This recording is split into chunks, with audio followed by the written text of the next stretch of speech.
Handcuff পরে তাদের আনা হয়েছে এবং ওই ওটা কি বলে ওই আদালতি কোট এবং হেলমেট সহ এবং বুলেট প্রুফ জ্যাকেট হ্যান্ডকাপ নিয়ে আদালতের ভেতরেও যদিও বলছে যে ভুলবশত সেটা হলো যে হ্যান্ডকাপ পরে ঢুকানো হয়েছে।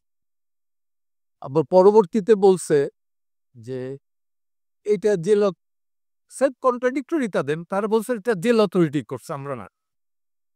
আবার বলছে যে না এরা মিসবিহেভ করছে আমাদের সাথে, দ্যাটস ওয়াই।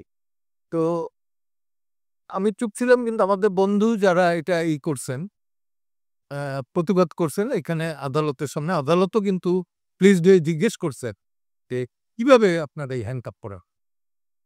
এই হ্যান্ডকাপের বিরুদ্ধে কিন্তু আদালতও অভিমতটা মোটামুটি দিচ্ছে এবং বাড়াবাড়ি না করার এবং বাড়াবাড়ি যাতে না করে এবং যথাযথ আইনি ব্যবস্থা আইনি ব্যবস্থা যাতে নেয়।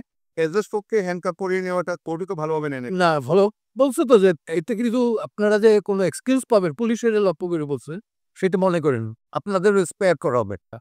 এবং এই ডান্ডাবাড়ির উপরে, ডান্ডাবাড়ি হ্যান্ডকাপের উপরে আমি তারপর নেক্সট ইসে আমি নিয়ে আসবো হাইকোর্টের একটা অর্ডারও আছে, যেটা সেইভাবেই না হয়, এটা সবাই ফ্রিডম পায়। তার মানে পরবর্তীতে এটা আদালতের নজরে আনবেন।